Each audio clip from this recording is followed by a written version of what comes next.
네, 한동안 놓고 팔았던 가을 하늘이 어제부터 이렇게 잿빛 먼지에 가려졌습니다. 올해는 중국의 영향으로 미세먼지가 더 심해질 거라고 하는데요. 반기성 K웨더 센터장 전화로 연결해 자세히 알아보겠습니다. 안녕하십니까? 네, 안녕하세요. 네, 한동안 미세먼지 잊고 살았는데 어제부터 공기가 다시 답답해졌습니다.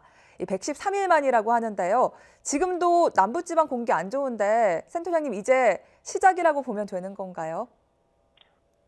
일단 미세먼지가 시작되는 것은 대개 10월 말부터인데요. 네. 올해는 조금 빠른 것으로 보고 있어요. 올가을 같은 경우는 첫 추위가 좀 일찍 오다 보니까 중국 난방이 시작된 것이 좀 빨라진 원인으로 보고 있습니다. 네, 미세먼지 시즌이 조금 예년보다는 빨리 온 것 같은데요. 저희가 월별로 미세먼지 수치를 정리한 그래프를 준비했습니다. 함께 보면서 이야기 이어가도록 하겠습니다. 수도권 미세먼지 월별 변화인데요. 1, 2월에 겨울에 이렇게 최고치를 찍고 보시면 6월부터는 여름 내내 좀 괜찮다가 10월, 가을부터 수치가 다시 확 올라가잖아요. 봄뿐만 아니라 가을, 겨울도 이제 미세먼지 처리라고 봐야 할 것 같은데 어떻습니까? 이게 이 계절, 그러니까 봄에도 나쁘지만 여름을 제외해놓고 가을, 겨울에 나쁜 것은 가장 큰 원인은 네. 서풍이죠. 북서풍이 불기 시작하는 데다가 이동성 고기압 영향을 많이 받기 때문입니다. 네. 이게 이제 중국에서 만들어진 미세먼지가 북서풍이나 서풍을 타고 우리나라로 많이 들어오기 시작하는 계절이거든요. 네네. 또 우리나라에서도 대기가 안정되면서 어제나 오늘같이 안개가 많이 끼게 되면은 미세먼지가 확산되지 못하면서 정체하거든요, 대기가. 그러면서 농도가 높아지게 됩니다. 네. 이렇게 바람의 방향이 바뀌고 또 공기가 정체되는 게 가을, 겨울에 미세먼지 농도가 높아지는 이유라고 꼽아주셨는데 아무래도 중국의 영향도 클 것 같아요. 아까 이제 날씨가 추워지면서 난방이 시작한 것도 한 몫을 하고 있다라고 말씀해 주셨잖아요. 네네. 중국에서는 그 난방에서 그 석탄이 차지하는 비중이 70% 이상입니다. 네. 그런데 이제 석탄은 이산화탄소나 미세먼지를 가장 많이 배출하는 연료거든요. 네네. 그러나 이제 연료 가격이 워낙 싸다 보니까 중국의 석탄을 난방의 주 에너지로 사용하고 있고요. 네. 따라서 우리나라 미세먼지 농도는 중국의 난방 기간 동안 높아지는 것이 바로 그 원인이라고 보고 있습니다. 네, 우리나라 미세먼지의 영향, 과연 중국이 몇 퍼센트나 영향을 주고 있나 궁금한데요. 실제로 올해 3월에 조사한 결과가 있잖아요. 몇 퍼센트 정도 영향을 주고 있습니까? 대개 이제 중국의 영향이 어느 정도는 연구하는 사람 기관에 따라 다소의 차이가 있습니다. 환경부는 평균적으로 한 30에서 60% 정도로 보고 있고요. 네. 미 항공우주국 같은 경우는 30에서 50%라고 하는데 네. 1년 동안 평균 미세먼지 영향을 종합하면 아마 그 정도일 거로 봐요. 그러나 가을, 겨울철의 미세먼지 영향은 60에서 한 70% 정도로 보고 있습니다. 네. 특히 건강에 더 나쁜 초미세먼지 같은 경우는 주의보 이상이 발령되는 나쁜 날은 최대 80% 이상이 중국의 영향이라고 봅니다. 네, 특히 3월 국립환경과학원에서 서울 지역 초미세먼지 분석해 보니까 중국의 영향이 최대 69%라고 꼽았습니다. 그런데 센터님, 올해는 중국 경기 상황이 안 좋잖아요. 미국과의 무역 전쟁도 있고. 그래서 지난해에는 중국 당국이 난방도 못하게 하고 여러 가지로 대기질 관리하면서 강력하게 규제를 했는데 올해는 좀 상황이 달라질 수 있다고요? 네, 그렇습니다. 최근에 이제 미중 무역 전쟁으로 경기 둔화를 우려했던 중국이 환경보다는 경제 살리기에 치중하고 있습니다.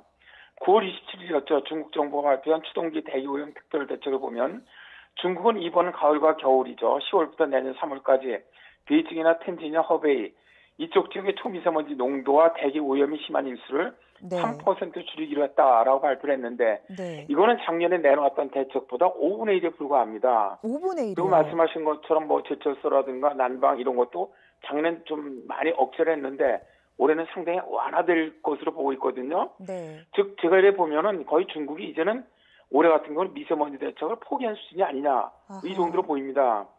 그렇다면은 결국 중국에서 많이 배출된 미세먼지가 우리나라로 작년보다 더 많이 날아올 확률이 굉장히 높아지는 것이죠. 네, 일단 중국이 환경보다는 경기를 더 먼저 생각하겠다는 정책인데 중국이 기침하면은 우리는 독감에 걸리는 수준이 될 수도 있지 않겠습니까? 그렇다면 올해 겨울 미세먼지 더 심각해질 거라고 예상을 하시는지요? 네. 그러니까 일단 중국의 그 정책이 이제 미세먼지를 그러니까 어떻게 보면 작년에 비하면 거의 포기하는 수준으로 지금 네네. 가고 있고 여기다가 두 번째는 지구온난화는 기후변화가 좀 미세먼지 농도를 높이는 역할을 하고 있거든요. 네. 왜냐하면 기후변화로 인해서 중국의 고기압 정체는 일수가 늘어나고 있고 이게 이제 미세먼지를 많이 만들어내고 있고 또 이게 우리나라로 날아올 확률이 높아진다는 거죠. 네. 여기에 최근에 또 기후변화가 이동성 고기압을 자주 만들어내고 있거든요. 그러다 보니까 겨울 풍속도 약화시키고 있고 대기가 안정화되는 비율이 높아지고 있어요. 네. 이게 이제 아무리 미세먼지 농도가 높아도 바람이 강하게 불면 확산이 되죠. 또 대기가 불안정하면 확산이 되는데 이런 조건들이 약해지면서 그러니까 풍속도 약해지고 대기가 정체하는 안정화된 기간이 늘어나면서 미세먼지 농도가 정체하고 축적이 많이 된다는 거거든요. 네.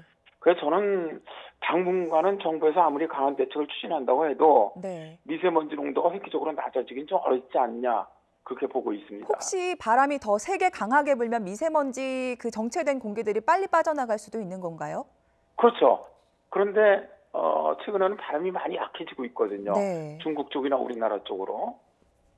네. 그렇기 때문에 이제 더 좋아질 가능성이 없다는 것이죠. 네, 답답한 하늘만큼 참 미세먼지 상황도 답답한데 혹시 중국 말고 또 미세먼지에 영향을 줄 수 있는 다른 변수들이 있을까요?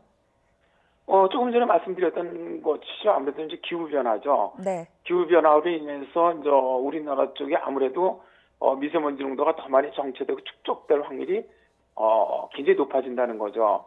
그러니까 그 북극 해빙 그 빙하가 녹으면서 북쪽으로 중국 쪽으로 이 고기압이 정체하는 기간이 늘어나고 있단 말입니다. 네. 결국 이렇게 중국 쪽에도 그 고기압이 정체하게 되면 미세먼지가 상당히 축적되거든요.